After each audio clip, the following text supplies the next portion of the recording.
Selamat datang di channel Teman Tidur. Di channel ini, seperti biasa, saya akan kembali lagi dengan membawakan sebuah cerita, yang tentunya semoga saja dapat menemani aktivitas kalian semua. Yuk, daripada kita lama-lama, langsung saja kita masuk ke dalam ceritanya. Rumah itu berdiri di ujung gang kecil, dindingnya kusam, atapnya miring, dan pintunya sering berderit kalau dibuka. Orang-orang menyebutnya rumah reot, tapi bagi keluarga Sanuri, itu satu-satunya tempat berlindung dari panas, hujan, dan dunia luar yang keras. Bapak Sanuri, kepala keluarga, sudah puluhan tahun tinggal di situ bersama istrinya, Burini, dan dua anak mereka, Eni dan Wawan. Setiap pagi, Sanuri berangkat kerja sebelum matahari muncul, mengayuh sepeda tua membawa cangkul, dan gergaji. Kadang dia bekerja sebagai tukang kebun, kadang bantu-bantu bangunan, tergantung siapa yang butuh tenaganya hari itu. Di rumah, Burini sibuk menganyam kerajinan dari daun pandan. Ia menjual hasil buatannya ke pasar atau menitipkannya ke warung kecil di pinggir desa. Eni dan Wawan membantu sebisanya, meski mereka masih duduk di bangku sekolah dasar. Sesekali, mereka ikut ibunya mencari daun pandan di kebun belakang atau menyortir hasil anyaman. Meski miskin, keluarga itu jarang mengeluh. Makan seadanya, tidur beralaskan tikar, tapi tak pernah saling membentak. Mereka tahu satu sama lain hanya punya mereka sendiri. Yang menarik perhatian warga adalah satu hal. Rumah reot itu selalu terang di malam hari. Bahkan saat listrik sering padam di rumah-rumah lain, lampu di rumah Sanuri tetap menyala dengan stabil. Tak hanya satu, tapi 3 lampu kecil, di ruang tengah, dapur, dan kamar anak-anak. Terlalu terang untuk ukuran keluarga miskin yang katanya jarang makan daging. Awalnya warga hanya memperhatikan dalam diam, tapi lama-kelamaan, bisik-bisik mulai terdengar. Katanya miskin, tapi lampu nyala terus. Kita aja kadang pakai lilin kalau listrik mati, celetuk seorang ibu saat belanja di warung. Jangan-jangan nyolong listrik dari tiang PLN. Ada tuh yang bisa nyambungin kabel langsung, sambung yang lain. Nama Sanuri mulai dibicarakan di warung kopi, pos ronda, bahkan saat pengajian. Warga tidak menuduh secara langsung, tapi nada bicara mereka mulai berubah. Apalagi setelah Bu Partini, tetangga sebelah rumah, ikut bersuara. Bu Partini adalah janda pensiunan guru yang merasa paling tahu urusan tetangga. Rumahnya berdempetan dengan rumah Sanuri, tapi beda jauh keadaannya. Dinding rumah Partini sudah diplester rapi, lantainya keramik, tapi lampunya sering mati karena instalasi tua. Itu membuatnya makin kesal. Kalau memang nggak nyolong, kenapa lampunya bisa nyala terus? PLN juga sering telat narik kabel baru. Nggak masuk akal, kata Bu Partini saat rapat RT. Beberapa warga mulai mengangguk-angguk, meski belum ada yang berani menuduh terang-terangan. Suatu malam, saat listrik padam karena gangguan di gardu induk, rumah Sanuri tetap terang seperti biasa. Warga keluar rumah, melihat sekeliling gelap. Hanya satu titik cahaya terlihat di ujung gang, rumah Sanuri. Lihat tuh, aneh nggak? Bisik seseorang. Ini harus diselidiki, sahut yang lain. Keesokan harinya beberapa orang diam-diam mendatangi belakang rumah Sanuri. Mereka mengintip, mencoba mencari jejak kabel atau alat mencurigakan. Tapi yang mereka temukan hanyalah meteran listrik lama dan kabel bekas bangunan yang disambung rapi. Tak ada apa-apa yang bisa dijadikan bukti. Namun Bu Partini tidak menyerah. Ia mulai menyebarkan kabar bahwa Bapak Sanuri dulu pernah bekerja sebagai tukang instalasi listrik, sehingga tahu cara menyambung kabel langsung dari tiang. Itu sebabnya rumahnya bisa terang terus. Dia pasti nyambung diam-diam, gak lewat meteran, ujar Bu Partini kepada siapa saja yang mau mendengar. Kabar itu menyebar cepat. Warga yang sebelumnya netral mulai ikut curiga. Sekali fitnah dilempar, sulit dikendalikan. Sanuri sendiri tidak banyak bicara soal gosip yang beredar. Ia tetap berangkat kerja seperti biasa, menunduk saat berpapasan dengan tetangga. Burini mulai merasa ada yang tidak beres saat anak-anak mereka pulang sekolah dengan wajah lesu. Teman-teman bilang kita maling listrik, Bu, kata Bu Partini, ucap Eni sambil menunduk. Burini mencoba menenangkan, tapi ia sendiri bingung harus bicara apa. Hari-hari berikutnya makin berat. Tetangga mulai menjauh. Anak-anak tidak lagi diajak bermain. Warung-warung enggan menerima titipan kerajinan Bu Rini. Semua berubah hanya karena cahaya dari 3 lampu kecil yang tidak pernah mati. Suatu malam, Sanuri mematikan semua lampu lebih awal dari biasanya. Ia menyalakan lilin, duduk di tikar bersama keluarganya. Ayah nggak pernah nyolong listrik, tapi orang-orang nggak percaya, katanya pelan. Bu Rini memegang tangannya. Kita nggak salah, tapi yang salah bisa bikin orang benar terlihat bersalah kalau mereka ramai-ramai ngomong, bisiknya. Di luar rumah, beberapa warga berjalan melewati gang, menatap ke arah rumah Sanuri. Mereka melihat cahaya lilin dari celah jendela. Mereka menyangka itu taktik agar tidak dicurigai lebih lanjut. Padahal, malam itu, keluarga Sanuri hanya mencoba menjaga sisa harga diri yang masih mereka punya. Namun api fitnah sudah telanjur menyala. Dan seperti kabel listrik yang dibiarkan terbuka terlalu lama, semuanya hanya tinggal tunggu waktu untuk meledak. Bu Partini berdiri di depan pagar rumahnya dengan tangan menyilang di dada. Tatapannya tertuju ke arah rumah Sanuri yang letaknya hanya sepelemparan batu dari tempat ia berdiri. Beberapa ibu-ibu yang baru pulang dari pasar ikut berhenti di depan warung kecil milik Bu Darmi, tepat di seberangnya. Percakapan yang awalnya ringan tentang harga minyak goreng, mendadak berubah arah ketika Bu Partini mulai membuka mulut. Semalam saya lihat sendiri. Di belakang rumah Sanuri itu ada kabel yang menjulur langsung dari arah tiang. Warna kabelnya beda dengan kabel PLN biasa. Jelas-jelas nyambung sendiri. Beberapa ibu tampak terkejut. Tapi karena yang bicara adalah Bu Partini, yang dikenal galak tapi dianggap pintar, mereka langsung percaya tanpa berpikir panjang. Tak lama kemudian, isu itu menyebar ke seluruh dukuh Sengon Siang itu. Di pos ronda, obrolan para bapak pun tak lepas dari topik yang sama. Pak Tamin, ketua RT setempat, mendengus pelan saat seorang warga menunjuk ke arah rumah Sanuri sambil berkata, "Kalau begini terus, warga lain juga bisa ikut-ikutan nyolong listrik. Bahaya kalau nggak segera ditindak." Sore harinya, istri Sanuri pergi ke warung membeli beras dan minyak. Baru saja ia meletakkan uang di meja, Bu Darmi menatapnya tajam. "Kok belanja banyak, Bu? Listrik gratis, pengeluaran bisa dialihkan buat beli yang lain, ya?" Ucapan itu seperti tamparan. Bu Rini tidak menjawab. Ia hanya mengambil barangnya dan melangkah pergi, menahan amarah dan malu yang bercampur di dadanya. Di sekolah, anak-anak, mereka pun mulai merasakan tekanan. Wawan duduk sendirian di pojok kelas, sementara teman-temannya sibuk bermain. Ketika Eni mendekati sekelompok teman perempuannya, mereka buru-buru menghindar. "Jangan deket-deket, nanti kita ikut dibilang maling listrik juga," bisik salah satunya. Guru mereka memang tidak ikut mencampuri urusan rumah tangga, tapi tak bisa berbuat banyak ketika suasana menjadi tidak nyaman. Beberapa orang tua murid bahkan mulai melarang anak-anaknya bermain dengan Eni dan Wawan. Sanuri tidak langsung tahu semua itu. Ia terlalu sibuk mencari pekerjaan tambahan agar tagihan sekolah anak-anaknya bisa terbayar. Tapi ketika ia pulang dan mendapati istrinya menangis diam-diam di dapur, barulah ia sadar sesuatu sedang tidak beres.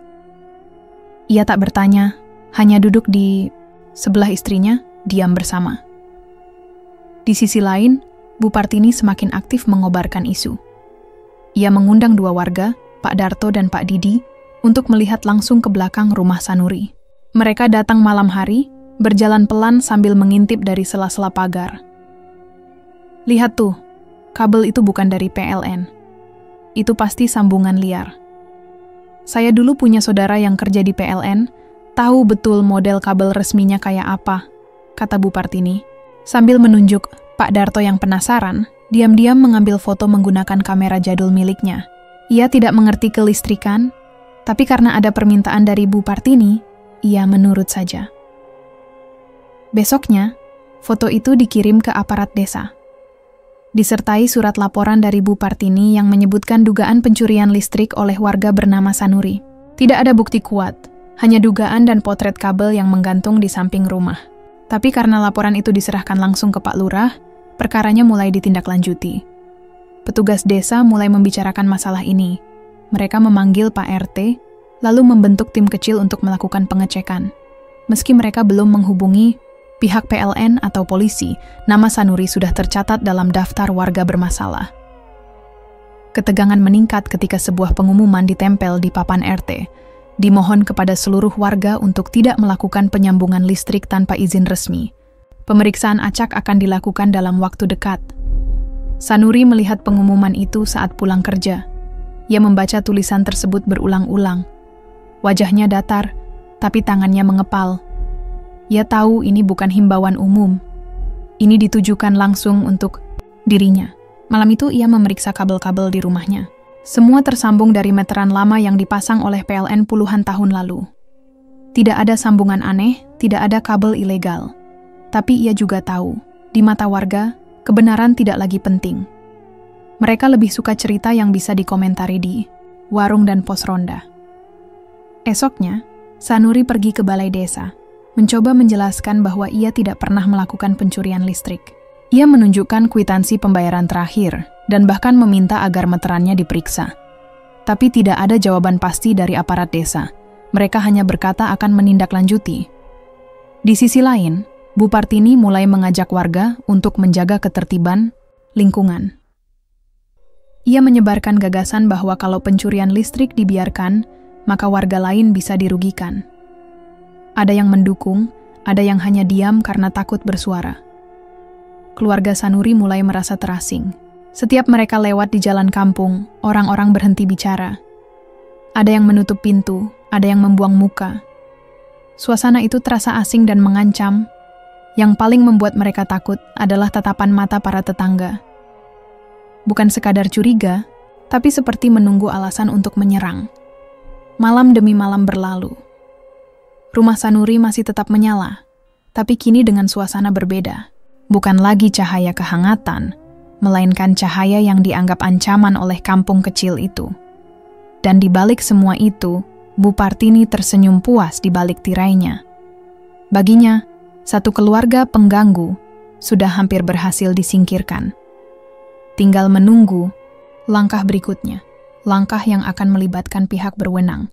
Pagi itu, suara sepeda motor berhenti di depan gang sempit yang mengarah ke rumah Sanuri. 2 orang berseragam coklat turun lebih dulu, disusul 2 pria mengenakan rompi bertuliskan PLN area. Beberapa warga mulai keluar dari rumah mereka, berdiri di pinggir jalan, menyaksikan kehadiran para tamu tak diundang itu.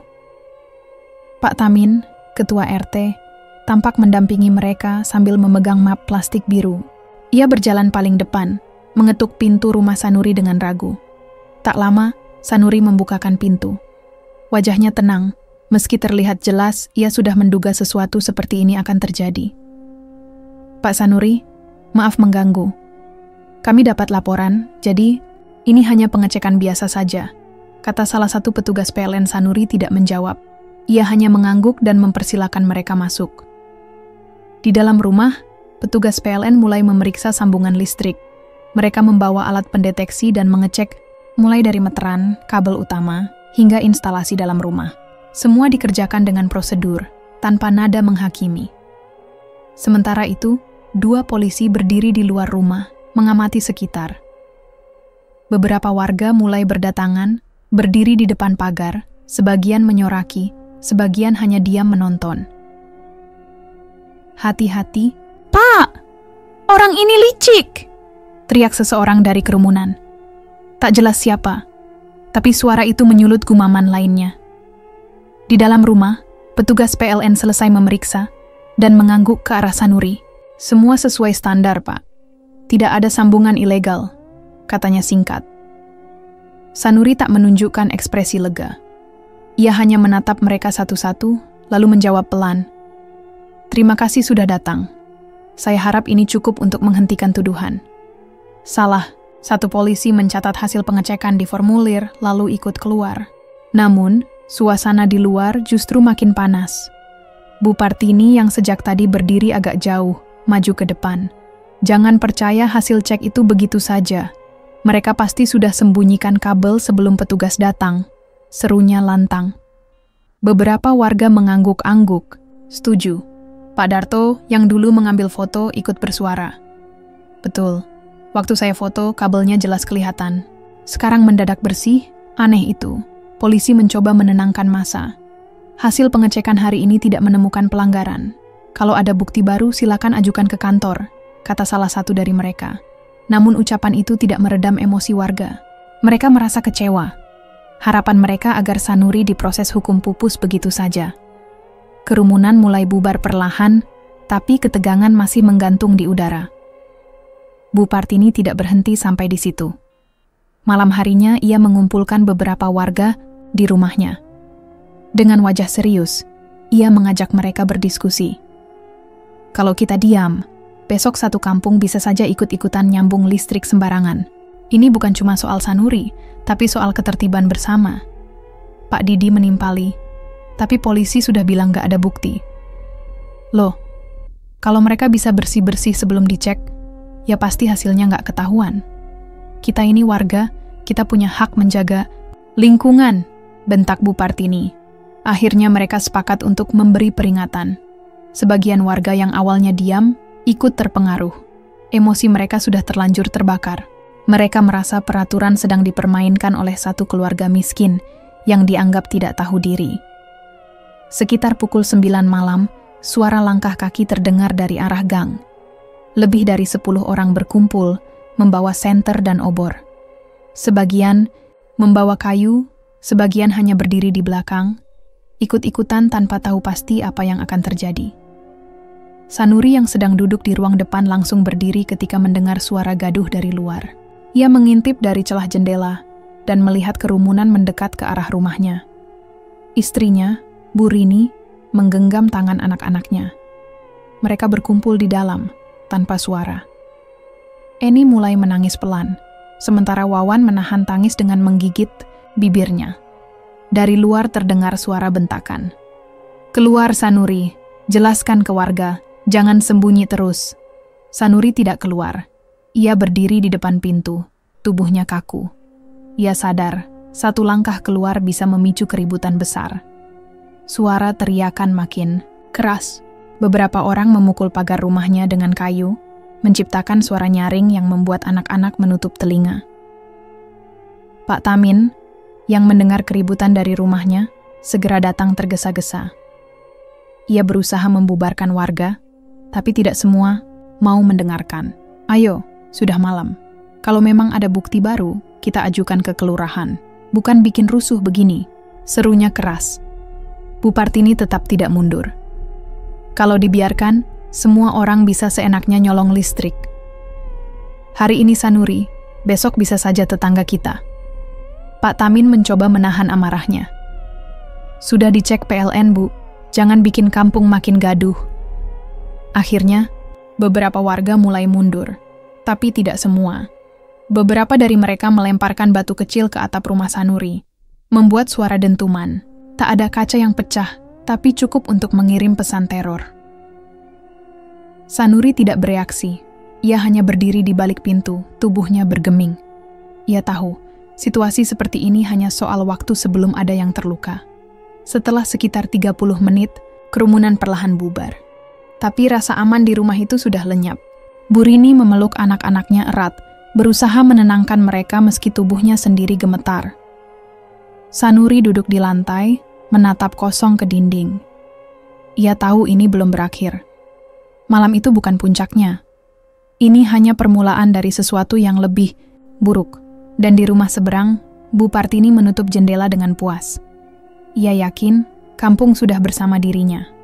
Tidak akan sulit untuk membuat mereka mengambil langkah berikutnya. Pagi itu, udara di Dukuh Sengon terasa berat. Suara langkah kaki terdengar dari ujung gang, disusul bayangan orang-orang yang berjalan berkelompok. Di tengah mereka, Pak Tamin tampak terpaksa memimpin rombongan. Ia membawa selembar surat yang dikeluarkan dari kelurahan. Isinya singkat, permintaan agar keluarga Sanuri segera meninggalkan wilayah RT karena dianggap meresahkan. Sanuri berdiri di depan pintu, wajahnya lelah dan kusut. Ia sudah tahu ini akan terjadi. Sejak malam ketika warga datang meneriaki rumahnya, ia dan istrinya sudah bersiap. Mereka mulai mengemas barang seadanya. Pakaian, selimut, dan beberapa peralatan dapur. Semua ditaruh dalam 2 karung bekas beras yang diikat kuat. Bu Rini berdiri di belakang suaminya, menggendong Eni yang demam sejak 2 hari lalu. Tubuh anak itu panas, matanya sayu, dan wajahnya pucat. Wawan berjalan pelan sambil membawa tas. Sekolahnya yang robek di bagian samping. Pak Tamin menghampiri dengan nada rendah. Pak Sanuri, saya tidak bisa menahan keputusan ini. Sudah terlalu banyak warga yang keberatan. Sanuri mengangguk sekali. Ia tidak bertanya. Tidak meminta penjelasan lebih lanjut. Ia hanya memandang rumahnya, dindingnya yang lapuk, genteng bocor, yang pernah ia tambal sendiri, dan rak kecil tempat Bu Rini menyimpan peralatan kerajinan tangan. Warga mulai berkumpul lagi.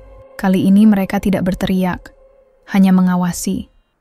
Bu Partini berdiri di depan pagar rumahnya, dengan kedua tangan disilangkan. Ia tak berkata-kata, tapi senyum tipis di wajahnya tidak bisa disembunyikan. Sudah terlalu lama bikin resah, gumam seseorang. Baguslah kalau mereka pergi, jawab yang lain. Tak ada satupun dari mereka yang membantu ketika Sanuri memanggul karung pertama. Ia menaruhnya di gerobak dorong milik tetangga yang ia pinjam sejak pagi. Wawan membantu mendorong. Bu Rini menahan tangis, tapi air matanya tak bisa disembunyikan dari wajah Eni yang terkulai lemas di pelukannya. Rumah itu ditinggalkan begitu saja. Tak ada yang dikunci, tak ada perpisahan, hanya tatapan kosong dan langkah berat meninggalkan satu-satunya tempat yang selama ini mereka anggap rumah. Perjalanan keluar kampung berlangsung dalam diam. Beberapa anak kecil mengikuti mereka dari belakang, lalu berlari-lari kembali ke rumah ketika orang tua mereka menegur. Gerobak berderit, setiap kali roda kecilnya menghantam batu di jalan. Mereka berhenti di sebuah lahan kosong di pinggiran desa, dekat kebun bambu. Ada sebuah gubuk reyot yang lama tak dipakai. Atapnya bolong di dua sisi, lantainya tanah, dan dindingnya dari anyaman bambu yang sudah lapuk dimakan rayap. Di sanalah Sanuri memutuskan tinggal sementara. Hari pertama mereka di gubuk itu penuh dengan kesulitan. Tidak ada listrik, tidak ada air bersih. Bu Rini harus berjalan jauh ke sumur tetangga desa untuk mengambil air. Wawan membantu dengan mencari kayu bakar di pinggir kebun. Tapi yang paling membuat mereka terpukul adalah kondisi Eni yang tak kunjung membaik. Gadis kecil itu hanya terbaring di atas tikar, napasnya tersengal-sengal. Sanuri mencoba membeli obat, penurun panas dari warung, tapi itu tak banyak membantu. Hari ketiga, demam Eni semakin tinggi. Tubuhnya menggigil hebat di malam hari. Bu Rini terus memeluk anaknya sambil menenangkan, meski tangannya sendiri dingin oleh rasa takut. Sanuri berjalan mondar-mandir di luar gubuk, bingung, ingin mencari pertolongan tapi tak tahu harus kemana. Pagi harinya Eni tidak lagi membuka mata, tubuhnya dingin, napasnya berhenti. Jeritan Bu Rini memecah kesunyian kebun bambu. Sanuri terduduk di tanah, memeluk kepala, tak bersuara. Wawan berdiri terpaku, matanya membelalak, tak mengerti kenapa adiknya tidak bangun lagi. Hari itu, mereka menguburkan Eni di dekat gubuk. Sanuri menggali sendiri tanahnya dengan cangkul pinjaman. Tak ada orang datang melayat, tak ada doa bersama. Hanya tanah yang basah dan sebatang kayu kecil sebagai penanda. Sementara itu, di Dukuh Sengon, rumah Sanuri dibiarkan kosong. Tak ada yang berani menyentuhnya. Bahkan Bu Partini, yang selama ini paling vokal, memilih menjaga jarak dari rumah itu. Katanya, siapa tahu mereka masih pasang sambungan gelap. Bahaya kalau tersentuh listrik. Beberapa anak muda mulai menyebar, cerita bahwa rumah itu kini angker. Malam-malam lampu rumah tetangga sering berkedip-kedip, seakan ada lonjakan arus. Mereka berbisik bahwa suara tangisan anak kecil kadang terdengar dari arah rumah kosong itu, meskipun tak ada siapapun di dalamnya. Pak Tamin mulai gelisah. Ia merasa keputusan mengusir Sanuri terlalu tergesa-gesa. Tapi ia juga tahu, kalau ia bersuara, ia akan dihadapkan pada kemarahan warga yang selama ini merasa paling tahu segalanya. Waktu berjalan, tapi tidak ada yang kembali normal. Rumah Sanuri tetap gelap, tapi warga tak lagi merasa damai. Beberapa kali, ayam milik warga mendadak mati tanpa sebab. Anak-anak sering mengigau di malam hari. Dan di rumah Bu Partini, lampu di ruang tamu meledak 2 kali dalam seminggu. Namun bagi mereka, semua itu hanya kebetulan. Mereka tidak menyambungkannya dengan apa yang sudah terjadi. Mereka tetap menjalani hari, pura-pura tak ada yang salah. Di kebun bambu, Sanuri duduk di samping kubur anaknya. Matanya merah, tubuhnya kurus, wajahnya dingin. Ia tidak menangis lagi, ia tidak marah. Ia hanya diam dan menyimpan sesuatu di dalam hati yang belum diketahui siapapun. Setahun berlalu sejak keluarga Sanuri terusir dari Dukuh Sengon. Rumah mereka di ujung gang tetap dibiarkan tak berpenghuni. Dindingnya mulai dipenuhi lumut, atapnya bocor, dan jendela bagian belakang pecah akibat lemparan batu anak-anak yang bermain. Tapi tetap, tak ada satupun warga yang berani menyentuh atau membongkar isi rumah itu. Sebagian karena takut, sebagian lagi karena merasa bersalah, meskipun tak ada yang mengakuinya secara terbuka. Masalahnya dimulai dari rumah Pak Budi, 2 rumah dari rumah kosong itu. Suatu malam, istrinya sedang memasak, ketika tiba-tiba lampu dapur berkedip-kedip hebat, lalu meledak dengan suara keras. Sekering rumah langsung jatuh, dan asap keluar dari colokan listrik dekat lemari pendingin. Mereka mengira itu hanya korsleting biasa, sampai hal yang sama terjadi 2 hari kemudian di rumah Pak Darto. Di sana, kabel TV terbakar saat tidak sedang digunakan. Padahal listrik baru saja dicek teknisinya seminggu sebelumnya. Anehnya, tidak ada satupun penyebab jelas. Semua instalasi normal, tidak ada kabel mengelupas atau beban listrik berlebih. Lalu yang paling mengejutkan terjadi di rumah Bu Partini, waktu siang. Hari, anak bungsunya yang baru pulang sekolah menyalakan lampu ruang tamu. Seketika ia menjerit keras dan jatuh ke lantai. Tubuhnya kejang-kejang, mata mendelik, dan mulutnya berbusa. Bu Partini panik, langsung memanggil suaminya yang bekerja sebagai buruh gudang. Anak itu dibawa ke puskesmas, dan dokter menyebut ada gangguan saraf akibat kejut listrik. Tapi pihak PLN yang dimintai bantuan menemukan sesuatu yang tak masuk akal. Arus listrik pada saklar itu normal, bahkan lebih rendah dari standar. Tidak ada alasan medis atau teknis yang bisa menjelaskan kejadian tersebut. Kabar itu menyebar cepat. Dalam beberapa hari, warga mulai membicarakan hal aneh yang mereka alami. Ada yang mendengar suara isak tangis perempuan dari ujung gang, padahal tidak ada siapa-siapa. Ada yang mendengar bunyi benda jatuh dari rumah kosong, tapi saat diperiksa, semuanya diam. Beberapa anak mengaku melihat kilatan cahaya biru dari balik jendela rumah Sanuri yang sudah tak berlistrik. Kecurigaan mulai tumbuh. Sebagian warga percaya bahwa ini hanya kebetulan, tapi sebagian lainnya mulai mengaitkan semua kejadian itu dengan masa lalu. Beberapa mulai membicarakan kembali pengusiran Sanuri, bukan dengan penyesalan, tapi dengan rasa tidak tenang. Mereka khawatir sesuatu sedang menuntut balas. Di malam hari, suasana gang itu semakin mencekam. Warga enggan keluar jika tidak mendesak. Warung Bu Sarmi, yang biasanya buka sampai pukul 9 malam kini, tutup lebih awal. Bahkan suara anak-anak yang biasanya ramai, terdengar setelah maghrib, kini nyaris tak ada. Pak Tamin, yang sejak awal merasa bersalah, diam-diam mencoba mendatangi rumah tua itu. Ia membawa senter dan berdiri di depan pagar yang sudah penuh karat. Tapi sebelum melangkah lebih jauh, lampu jalan di dekatnya padam mendadak. Senter yang dibawanya pun ikut mati. Ia mundur perlahan, memilih kembali ke rumah tanpa menoleh lagi. Malam berikutnya, suara tangisan kembali terdengar. Kali ini lebih jelas. Tangisan anak kecil, seperti seseorang yang kedinginan dan ketakutan. Suara itu berasal dari dalam rumah kosong itu, terdengar hingga ke 5 rumah sekitar. Bu Partini terbangun dan duduk terpaku di kursinya. Ia mendengar suara itu sambil memegangi anaknya yang masih dalam masa pemulihan. Wajahnya pucat, dan ia mulai sadar bahwa apa yang mereka lakukan setahun lalu tidak benar-benar berakhir di hari pengusiran. Beberapa orang mencoba mencari penjelasan logis. Pak Darto memanggil teknisi listrik dari luar desa. Setelah 2 hari memeriksa, teknisi itu menyerah. Ia mengatakan semua sambungan listrik warga normal, tidak ada arus bocor, tidak ada sambungan ilegal. Namun ia juga memberi peringatan. Saya tidak tahu kenapa, tapi listrik di daerah ini seperti tidak stabil. Seperti terganggu sesuatu. Sejak itu, setiap kali ada gangguan listrik, pikiran warga langsung tertuju pada rumah kosong itu.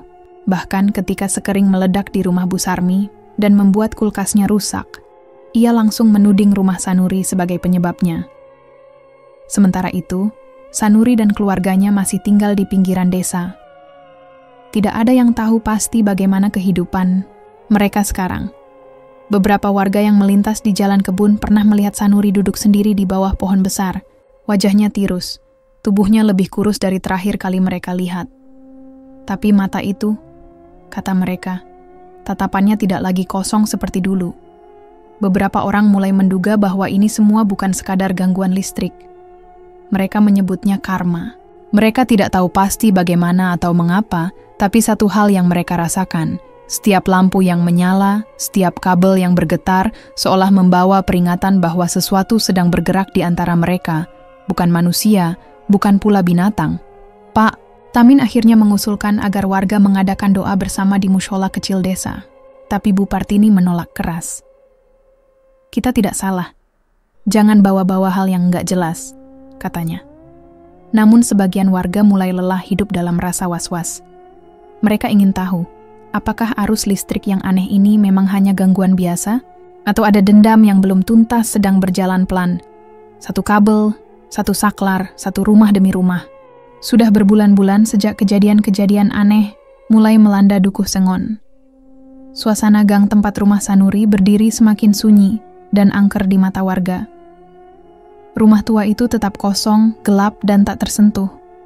Namun rasa penasaran dan ketidakpercayaan membuat beberapa warga mulai mencoba memasuki rumah itu. Pak Amin, seorang pria paruh baya yang dikenal sebagai sosok pemberani dan sedikit keras kepala, memutuskan untuk menempati kembali rumah Sanuri. Ia merasa bahwa cerita-cerita tentang rumah angker itu hanyalah mitos dan tak masuk akal. Ia berencana membuktikan bahwa rumah itu aman dan bisa dihuni seperti rumah-rumah lain. Dengan bekal obor dan sedikit barang pribadi, Pak Amin melangkah masuk ke rumah tua yang sudah lama kosong itu. Debu tebal memenuhi udara dan bau lembab menusuk hidungnya. Namun ia tetap melangkah, membuka jendela yang sebagian kaca pecah agar udara segar bisa masuk. Malam pertama, Pak Amin tidak bisa tidur nyenyak. Suara-suara aneh terdengar dari dalam rumah. Ada bunyi ketukan samar di dinding, seperti ada yang mengetuk dengan ritme tak beraturan. Ia juga mendengar bisikan pelan. Kami hanya ingin pulang. Kami hanya ingin pulang. Awalnya, ia menganggap itu hanya angin atau suara serangga. Tapi suara itu terus berulang, semakin jelas, dan semakin menakutkan. Malam berikutnya, mimpi buruk menghantuinya.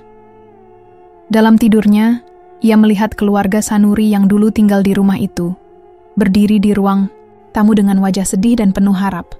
Anak kecil yang sudah lama meninggal memanggilnya dengan suara lirih, meminta tolong. Ketika terbangun, Pak Amin menemukan tubuhnya berkeringat dingin, jantungnya berdebar kencang. Ia mencoba mengabaikan pengalaman itu dan berusaha menjalani hari seperti biasa. Tapi malam berikutnya, mimpi buruk itu kembali dengan lebih intens.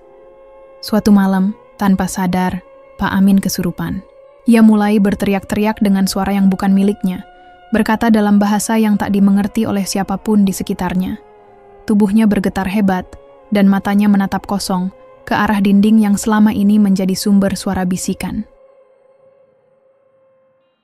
Warga yang tinggal dekat rumah itu mendengar keributan dan segera datang membantu. Mereka berhasil menenangkan Pak Amin, tapi kejadian itu membuat mereka semakin yakin bahwa rumah itu memang tidak bisa ditinggali begitu saja. Beberapa hari kemudian, seorang sesepuh desa bernama Mbah Joyo didatangkan. Ia dikenal sebagai orang yang mengerti hal-hal gaib dan sudah sering membantu warga yang mengalami masalah spiritual. Mbah Joyo membawa sesajen dan mulai melakukan ritual di sekitar rumah. Saat ritual berlangsung, suara-suara dari dalam dinding rumah semakin jelas terdengar oleh semua yang hadir. Bisikan-bisikan itu terdengar seperti permohonan agar arwah keluarga Sanuri diberi tempat untuk beristirahat dan agar rumah itu tidak lagi menjadi sumber gangguan. Warga yang mendengar hal ini mulai percaya bahwa arwah Sanuri dan keluarganya masih menghuni rumah itu. Mereka merasa bahwa mereka tidak pernah benar-benar meninggalkan tempat itu, bahkan setelah diusir secara paksa. Ada perasaan kuat bahwa dendam dan kesedihan mereka melekat pada setiap sudut rumah tersebut. Tidak hanya warga biasa yang mulai merasakan hal ini. Mantan petugas PLN yang dulu ikut memeriksa kabel di rumah Sanuri, Pak Harjo, ditemukan tewas dengan kondisi yang mengejutkan. Tubuhnya hangus seperti tersambar petir, walaupun saat itu tidak ada hujan atau badai. Kematian Pak Harjo menjadi berita besar di desa dan sekitarnya. Banyak yang mengaitkan kematiannya dengan kejadian aneh yang melanda rumah Sanuri. Beberapa mengatakan bahwa kematiannya adalah peringatan dari arwah yang marah. Polisi yang datang memeriksa tempat kejadian tidak menemukan tanda-tanda kejahatan atau hubungan langsung dengan listrik. Mereka menyebutnya kecelakaan akibat korsleting, tapi warga yakin ada sesuatu yang lebih dari itu. Malam-malam setelah kematian Pak Harjo, suara tangisan dan bisikan semakin sering terdengar dari rumah tua itu. Lampu di beberapa rumah sekitar itu sering padam mendadak, dan muncul bau gosong tanpa sumber jelas. Warga mulai menjaga jarak lebih jauh. Bahkan yang sebelumnya berani mencoba menempati rumah itu memilih pergi. Ketakutan semakin mengakar, dan cerita tentang dendam keluarga Sanuri menyebar menjadi peringatan bagi siapapun yang berani mencoba tinggal di sana. Situasi semakin tegang saat beberapa anak yang bermain di dekat rumah mengaku melihat sosok bayangan putih berdiri di jendela, lantai 2. Mereka ketakutan dan melarikan diri, memberitahu orang tua mereka. Cerita itu membuat ibu-ibu desa takut melewati gang itu sendirian. Pak Tamin yang sudah lama merasa bersalah, akhirnya mengusulkan agar dilakukan ritual pembersihan yang lebih besar dan melibatkan seluruh warga desa. Ia percaya hanya dengan cara itulah suasana gang bisa kembali normal. Namun, sebagian warga yang masih menyimpan dendam pada keluarga Sanuri menolak. Mereka merasa bahwa yang terjadi adalah balasan yang pantas, dan mereka tidak mau mengubah keputusan yang sudah diambil setahun lalu. Perdebatan antar warga semakin memanas, tapi suara-suara dari rumah tua itu tetap ada. Mereka yang mengalami gangguan mulai bertambah, dan beberapa kehilangan barang berharga secara misterius. Waktu berjalan, dan rumah Sanuri tetap menjadi misteri yang tak terpecahkan. Tidak ada yang tahu kapan dan bagaimana masalah itu akan selesai. Tapi satu hal pasti, rumah itu tidak pernah benar-benar kosong, dan dendam yang tinggal di sana belum ditemukan jalan keluar. Setelah berbulan-bulan gangguan dan ketakutan yang melanda Dukuh Sengon, suasana desa perlahan mulai berubah. Rasa takut mulai bergeser menjadi penyesalan di antara warga, terutama Bu Partini. Wanita itu yang dulu menjadi pemicu fitnah dan pengusiran keluarga Sanuri, kini sering terlihat termenung dan murung. Bu Partini menyadari bahwa apa yang dilakukannya telah menghancurkan sebuah keluarga dan menimbulkan bencana yang tak berkesudahan bagi seluruh desa. Namun, niatnya untuk meminta maaf selalu menemui kegagalan. Setiap kali ia mencoba mendekati bekas rumah Sanuri, tubuhnya seakan tiba-tiba kaku dan dingin, seperti tersengat listrik kuat yang tidak terlihat. Pernah suatu sore, Bu Partini mencoba membawa sesajen dan menunduk di depan pintu rumah yang sudah kosong itu. Tapi ia hanya mampu berdiri beberapa langkah saja sebelum tubuhnya membeku. Ia terdiam, wajahnya pucat, dan kedua tangannya gemetar hebat. Setelah beberapa menit, seorang tetangga menemukan dia dalam keadaan tak berdaya dan membawanya pulang. Kejadian itu menyadarkan Bu Partini bahwa permintaan maafnya bukan hal mudah, dan arwah Sanuri serta keluarganya benar-benar belum tenang. Karena itulah, warga akhirnya sepakat untuk meminta bantuan seorang tokoh agama yang dihormati di desa sebelah, yakni Kiai Hasan. Kiai Hasan datang dengan membawa kitab suci dan beberapa perlengkapan untuk ritual penyucian. Ia tidak hanya melakukan doa bersama, tapi juga menggali lebih dalam sejarah dan perasaan yang selama ini terpendam. Warga berkumpul di sekitar rumah itu, berharap ritual ini mampu meredakan ketegangan dan menghilangkan rasa takut yang sudah berlangsung lama. Saat ritual dimulai, Kiai Hasan memanggil arwah keluarga Sanuri untuk berbicara. Suasana berubah sunyi, semua mata tertuju pada rumah yang sudah lapuk itu. Tak lama kemudian, dari dalam dinding rumah terdengar suara lirih yang menggetarkan hati. Kami hanya ingin didengar, kami hanya ingin membela diri. Kiai Hasan menerjemahkan suara itu, menjelaskan kepada warga bahwa dendam dan kesedihan keluarga Sanuri sangat dalam, karena mereka tidak pernah diberikan kesempatan untuk membersihkan nama dan membela diri dari tuduhan yang menghancurkan hidup mereka. Dendam itu bukan hanya kemarahan, ujar Kyai Hasan, tapi juga keputusasaan dan rasa sakit yang tak terobati. Warga mulai menyadari bahwa selama ini mereka terlalu cepat menghakimi dan mengusir keluarga Sanuri tanpa mencari kebenaran yang sebenarnya. Bahkan Bu Partini yang dulu berperan utama dalam fitnah itu, kini menunduk penuh penyesalan. Ritual berlangsung hingga larut malam. Dalam beberapa menit terakhir, rumah tua itu seakan-akan mengeluarkan cahaya lembut dari jendela dan celah-celahnya.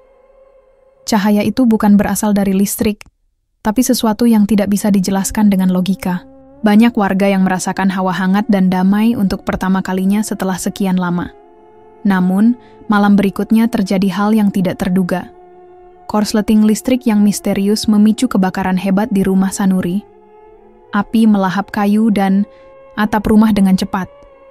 Warga berusaha memadamkan, tapi bara api sudah terlalu besar, dan rumah itu akhirnya menjadi puing-puing hitam. Meski rumahnya hilang, cahaya aneh masih sesekali terlihat muncul dari reruntuhan. Lampu-lampu kecil berkelap-kelip, seperti nyala lilin yang berusaha mengirim pesan. Beberapa warga yang melewati lokasi itu merasakan getaran dingin dan mendengar suara tangisan pelan. Warga mulai mengerti bahwa apa yang mereka hadapi bukan hanya masalah rumah fisik atau listrik ilegal, tapi sesuatu yang lebih besar, amarah dan duka yang tertinggal dalam jiwa keluarga Sanuri. Setelah peristiwa itu, desa Dukuh Sengon berubah cara pandangnya terhadap listrik dan tetangga. Mereka tidak lagi sekadar takut polisi atau takut ditangkap karena pencurian listrik. Kini mereka takut akan sesuatu yang tidak terlihat, yang menghuni kabel-kabel listrik dan bayang-bayang tiang PLN. Tidak ada lagi yang berani menyentuh kabel secara sembarangan.